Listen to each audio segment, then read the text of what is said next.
Hello everyone, let's start today's topic. हम बात कर रहे हैं यहाँ पे कस्टम्स एक्ट की, जो लास्ट लेक्चर में भी हम पढ़ रहे थे। अच्छा, लास्ट लेक्चर में एंड में हमने safeguard duty, anti dumping duty, ये सब ड्यूटीज़ के ऊपर बात की थी, बट पूरा डिटेल में नहीं गए थे। मैंने आपको सिर्फ इतना बताया था कि ड्यूटीज़ क्यों लगाई जाती है। आज के लेक्चर में हम इनका थोड़ा कैलकुलेशन और इनके सेक्शंस की जो डिटेलिंग है उसके ऊपर बात करने वाले। सो लेट अस चेक क्या बोला हुआ है, देख लेते हैं। सबसे पहले बात कर रहा हूँ एंटी डंपिंग ड्यूटी की, ठीक है। चलिए देखते हैं सेक्शन 9 यहाँ पे क्या बता रहा है। देखो, जो एंटी डंपिंग ड्यूटी का कंसेप्ट है वो मैंने आपको कल बताया था। उसमें हमने देखा था कि डंपिंग ड्यूटी तब लगाई जाती है जब सामने वाला कंट्री अपने गुड्स बहुत ही सस्ते रेट में, खुद के मार्केट से भी सस्ते रेट में यहाँ पे डंप कर रहा है और इंटेंशन क्लियर है कि वो हमें इंजरी या नुकसान पहुँचाना चाहता है और हमारी लोकल इंडस्ट्री को हार्म करना चाहता है। तो उसी पॉइंट पर हम चल रहे हैं। चलिए देख लेते हैं। अब इसका एक एग्जाम्पल मैं आपको देता हूँ, उससे कैलकुलेशन के थ्रू समझेंगे कि किस तरीके से ये ड्यूटी कैलकुलेट करनी चाहिए। यहाँ पे एग्जांपल ऐसा लेते हैं कि सपोज़ चाइना है। अब चाइना हमारे यहाँ पे डंपिंग कर रहा है। अब एक पर्टिकुलर कोई भी प्रोडक्ट हो सकता है, ठीक है। प्रोडक्ट का नाम है प्रोडक्ट एक्स, मोबाइल फ़ोन है, कुछ भी है, और कोई बैटरी है, एनीथिंग, एनी प्रोडक्ट, ठीक है। तो ये जो प्रोडक्ट एक्स है ये चाइना के लोकल मार्केट में सेल होता है एट ₹100 पर यूनिट, ठीक है। और यही गुड्स जो इंडियन गुड्स है, ये इसको ऐसे रखते हैं, यही गुड्स चाइना जब इंडिया को एक्सपोर्ट करता है तो यहाँ पे वो एक्सपोर्ट कर रहा है, ऐसे लिख लेते हैं, import from China eight ₹85 per unit. तो जो चीज़ वो अपने खुद के मार्केट में 100 रुपये में बेचता है, हमें वो चीज़ वहाँ से भेज रहा है 85 रुपीज़ में। कहीं ना कहीं क्लियर पता चल रहा है कि उसका इंटेंशन हमें नुकसान पहुँचाने का है। तो ये जो डिफरेंस का अमाउंट आपको यहाँ पे दिख रहा है ना, दिस इज़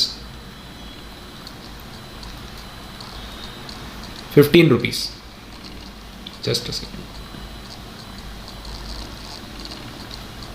ये जो 15 रुपीज़ आपको दिख रहा है ना, इस 15 रुपीज़ को हम बोलेंगे डंपिंग मार्जिन, ठीक है। डंपिंग मार्जिन इसलिए क्योंकि उसने इतना सस्ते रेट में डंप किया, ये 15 रुपये सस्ते रेट में डंप करके हमें उतना नुकसान पहुंचाने की कोशिश की। ऑन दी अदर हैंड, हमारे इंडियन मैन्युफैक्चरर्स और ट्रेडर्स जो लोकल इंडियन गुड्स बना रहे हैं, वो यहाँ पे कितने में बेच रहे हैं? 90 रुपीज़ पर यूनिट में, ठीक है। अब ये 90 रुपीज़ पर यूनिट का होने की वजह से हमें ये देखना है, ये दो चीज़ों को कंपेयर करना है।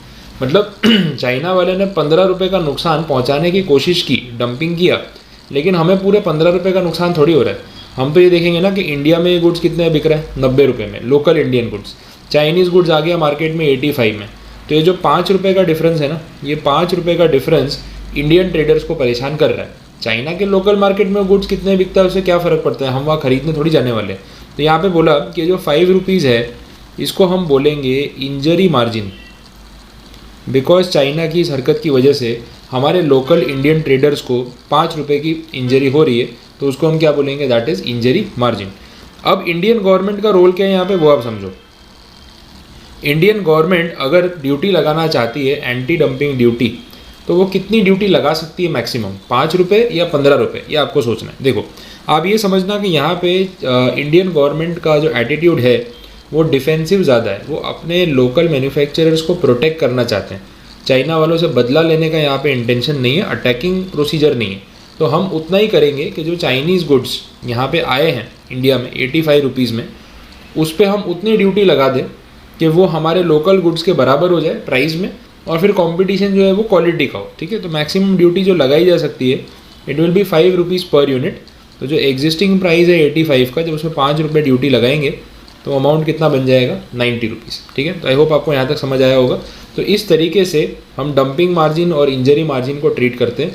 फॉर्मूला वाइज आप ऐसे ही बोल सकते हो कि इन दोनों में से which ever is less, dumping margin और इंजरी मार्जिन दोनों में से जो लेस होगा उतना ही मैक्सिमम ड्यूटी सरकार लगा सकती है, ये ध्यान रखना है। तो ये फॉर्मूला जैसा बन जाएगा भाई, anti dumping duty will be equal to lower of whichever is lower, ठीक है, डंपिंग मार्जिन और injury margin.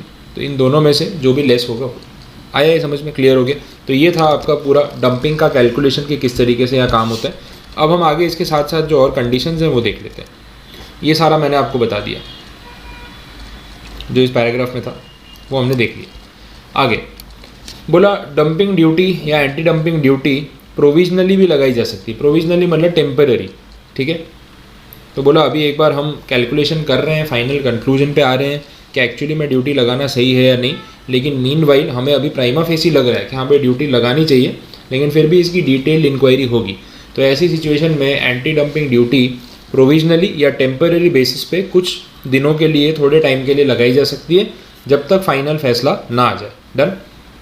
Next point is determination of duty retrospectively. Retrospective का मतलब क्या होता है, बैक डेट से, ठीक है। तो ऐसा हो सकता है कि भाई आज ड्यूटी आज लगा रहे हैं, लेकिन ये 2 महीने पहले की तारीख से लगनी शुरू हो जाएगी। ऐसा सपोज आज की तारीख है 20 जनवरी, तो बोला कि भाई 1 जनवरी से लगेगी या 15 दिसंबर 2021 से लगेगी, तो ऐसा वो कर सकते हैं। तो रेट्रोस्पेक्टिव इम्पोज करना भी पॉसिबल है। अब इसका मतलब ये है कि उन दिनों में जिन लोगों ने क्लियरेंस करवा लिया था वो तो ड्यूटी दिए बिना चले गए, तो उनको वापस बुला के उनसे ड्यूटी वसूल की जाएगी, ये भी हो सकता है। डन। तो ये पॉइंट कंप्लीट। चलिए आगे बढ़े।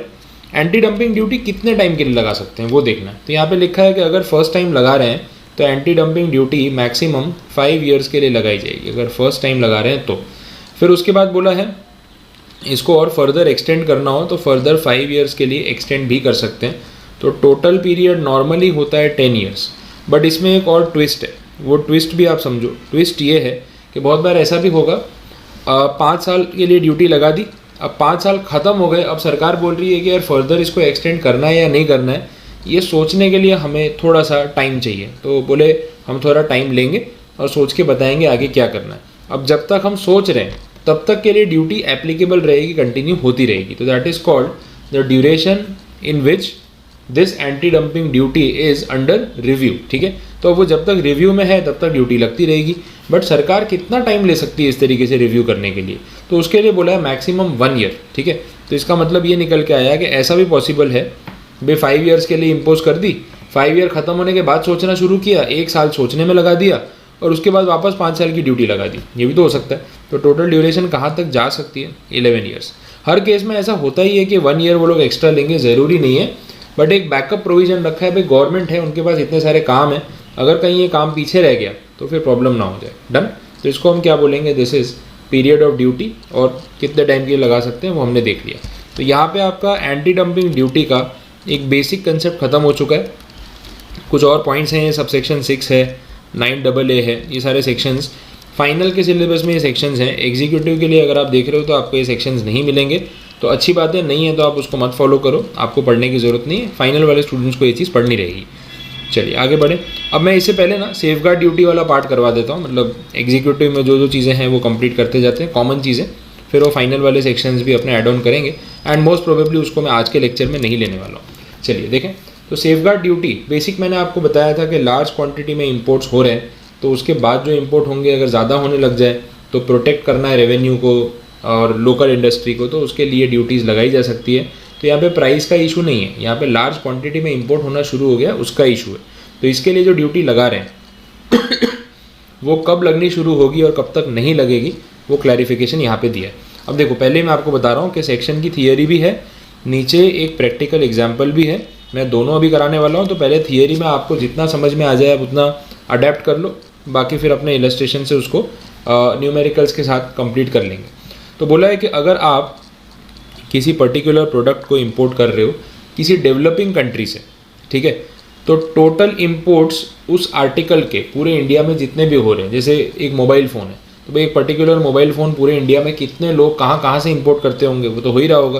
तो टोटल इंपोर्ट जो हो रहे हैं उसका 3% अगर आप एक डेवलपिंग कंट्री से इंपोर्ट कर रहे हो तो इस लिमिट तक इट इज़ ओके, आप इंपोर्ट कर सकते हो। लेकिन इस लिमिट से ऊपर अगर आपने इंपोर्ट किया तो आपके ऊपर सेफगार्ड ड्यूटी जो है वो लगनी शुरू हो जाएगी अंडर सेक्शन 8B। तो ये क्वांटिटी वाइज देखा जाता है, ये आपको ध्यान रखना है। 3% का एक लिमिट सेट किया हुआ है।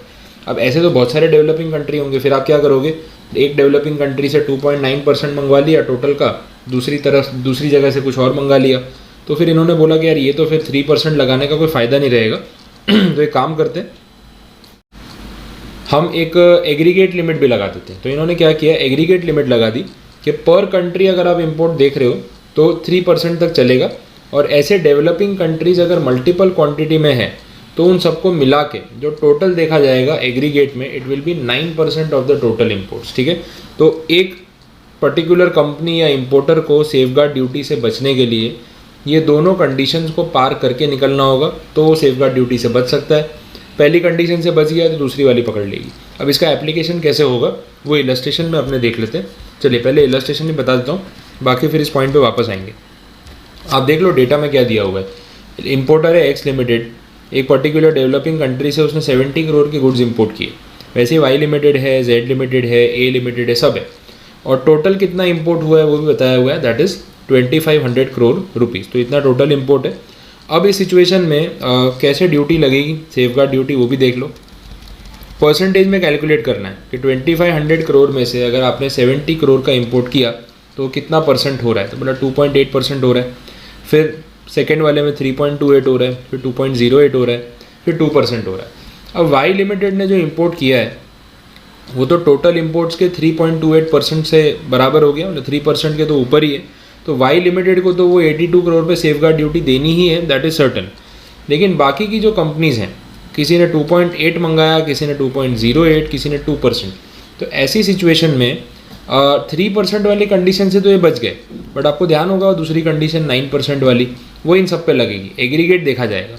अब इसमें ना एग्रीगेट निकालते टाइम आप ये ध्यान रखना कि ये चीज़ को वापस इंक्लूड नहीं करना है, क्योंकि इस पर ड्यूटी लगेगी, ये ऑलरेडी सर्टन हो चुका है।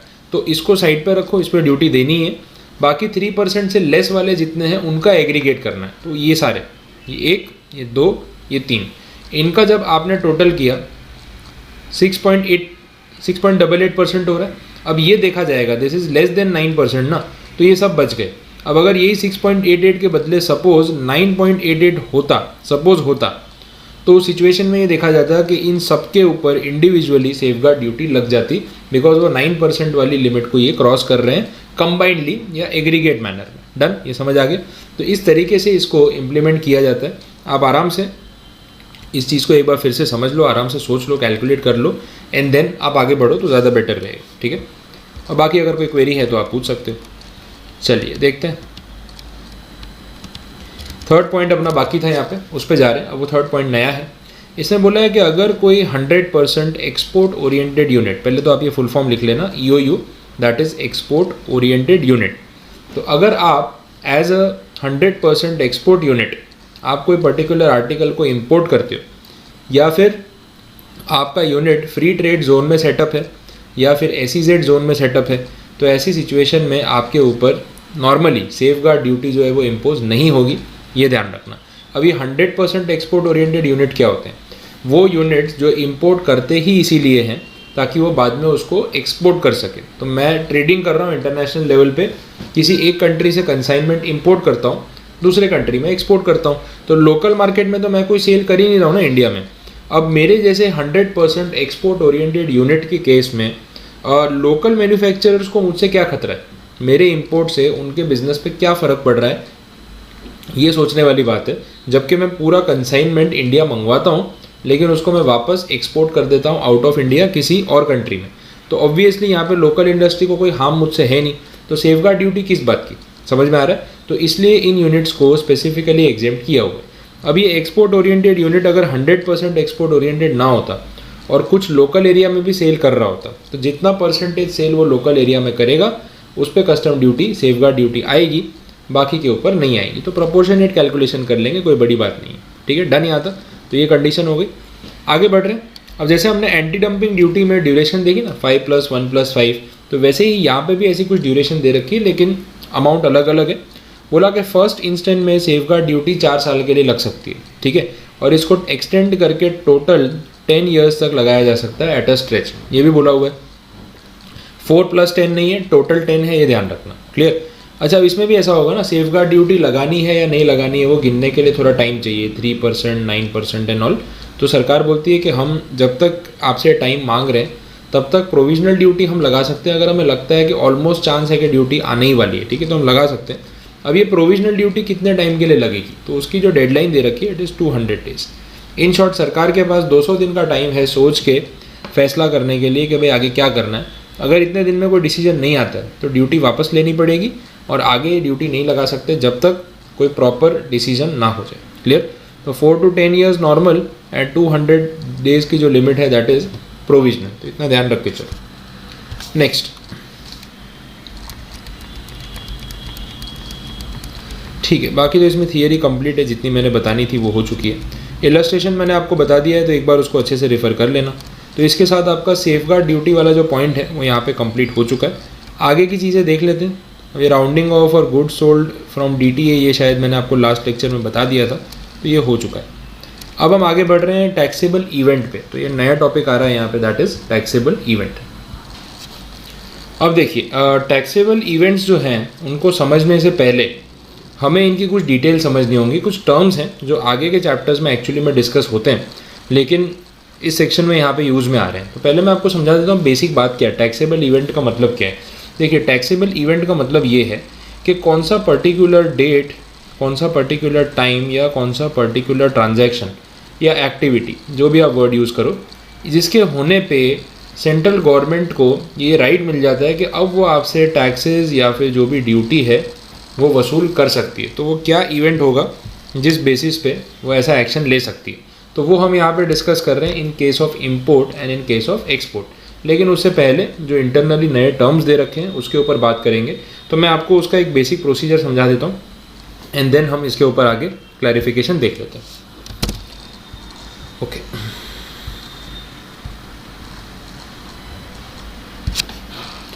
ठीक है। सबसे पहले आपको ये देखना है कि भाई कभी भी कोई कंसाइनमेंट आ रहा है, जैसे हम इंपोर्ट की बात कर रहे हैं तो कंसाइनमेंट इंडियन पोर्ट के ऊपर आने वाला है। शिप आएगी, शिप के थ्रू गुड्स आएंगे, ऐसा हम मान रहे हैं।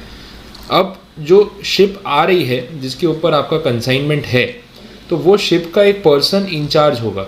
अब उसको हम यहाँ पे कैप्टन बोल सकते हैं, अगर शिप की बात हो रही है तो कैप्टन बोलते हैं। एयरक्राफ्ट की बात हो रही है तो पायलट या फिर कमांडर बोलते हैं। रेलवे से आ रहा है या ट्रक से आ रहा है, लैंड बॉर्डर है तो उसको ड्राइवर बोल सकते हैं। तो जो भी पर्सन इंचार्ज वो शिप को लेके आ रहा है वो इंडियन पोर्ट पे जो अथॉरिटीज़ हैं, कस्टम अथॉरिटीज़ हैं, उनको एक डॉक्यूमेंट फाइल करेगा। उस डॉक्यूमेंट का नाम है इंपोर्ट मैनिफेस्ट। ठीक है, क्लियर हुआ? Import manifest. अब ये इंपोर्ट मैनिफेस्ट में ये कैप्टन क्या बताएगा? वो बताएगा कि भाई मैं जो शिप लेके आ रहा हूँ उस पर ये सारे गुड्स हैं, इन लोगों के कंसाइनमेंट्स हैं, मैं इस कंट्री से लेके आ रहा हूँ, इतनी क्वांटिटी है, इसका ये वैल्यू है, वो सब कुछ बताएगा। क्लियर हो गया?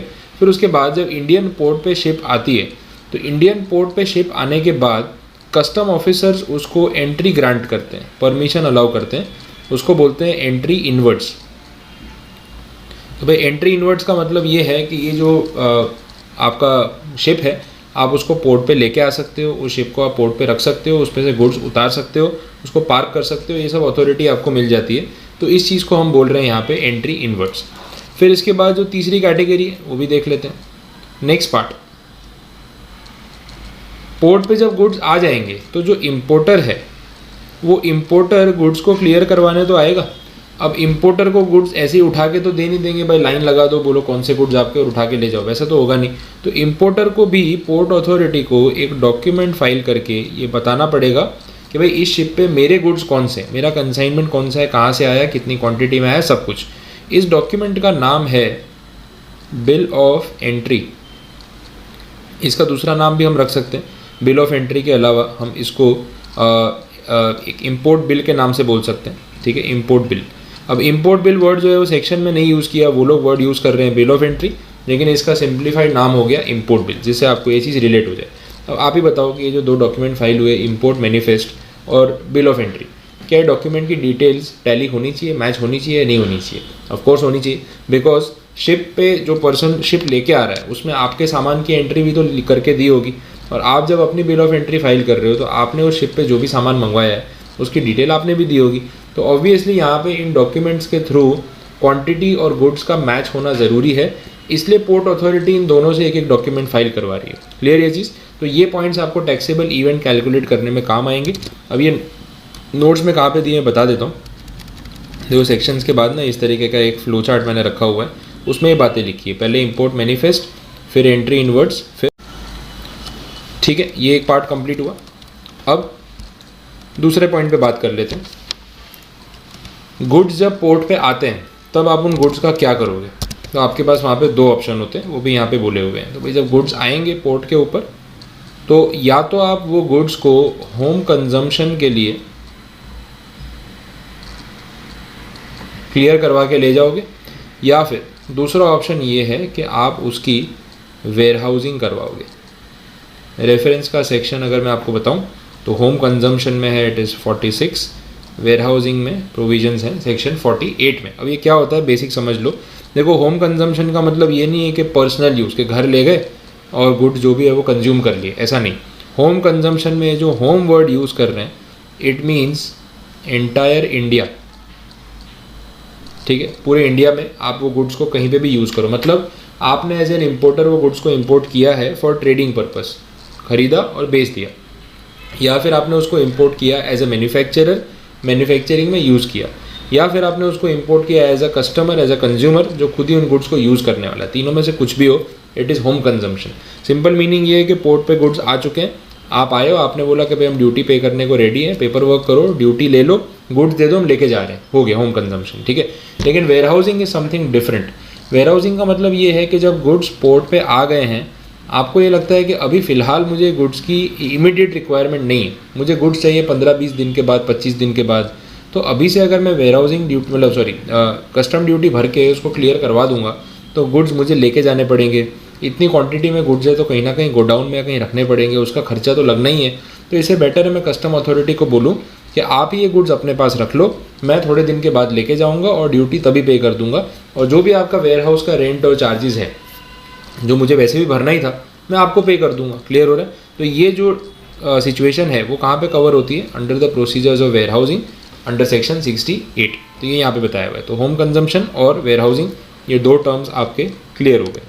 लास्ट पार्ट जो है इसका, it is regarding the exchange rate.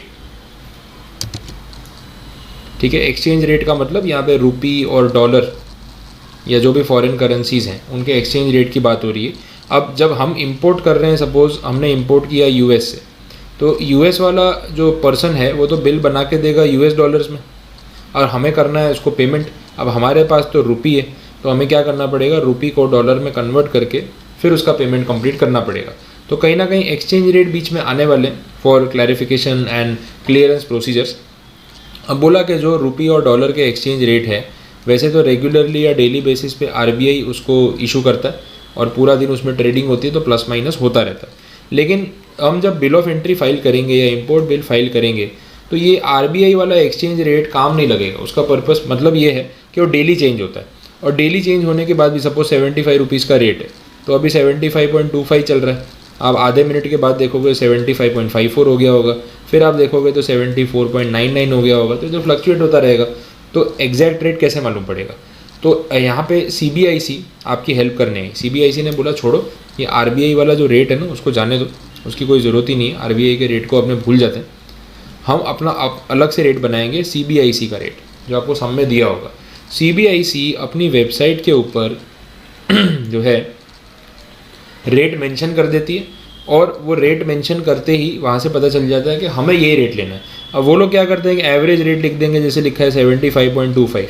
अब उनको पता है कि एक्चुअल रेट उसके नियर बाई चल रहा है तो सीबीआईसी डेली रेट अपडेट नहीं करेगी। हाँ, अगर बहुत ज़्यादा वेरिएशन आ जाए कि एक्चुअल रेट बहुत दूर चला जाए, इसे स्टैंडर्ड डेविएशन जिसे अपने बोलते हैं बहुत हाई हो जाए, तो फिर उस सिचुएशन में वो रेट अपडेट करेंगे।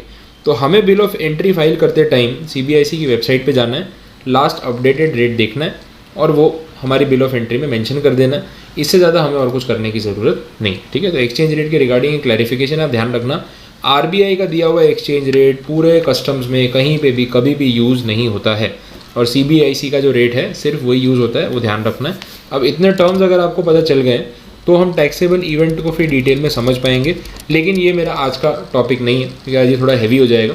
अब कल के लेक्चर में जब मैं नया स्टार्ट करूँगा तो हम ये इवेंट्स सेक्शन 15 और 16 को कंप्लीट करेंगे एंड उसके बाद जो आपका सीएस फाइनल वाला टॉपिक था वो एंटी डंपिंग ड्यूटी का, जिसमें ये सारे सेक्शंस एडिशनली कवर हो रहे हैं, उस पर बात करेंगे। ठीक है, तो मीनवाइल आज के लिए हम लेक्चर को यहीं पे एंड करते हैं। जो भी आपने पढ़ा है एक बार उसको आप अच्छे से रिवाइज कर लीजिए और जो क्वेरी है वो फिर आप डाउट सेशन में मेरे साथ डिस्कशन में ले सकते हैं। ठीक है, चलिए, thank you so much, bye bye everyone.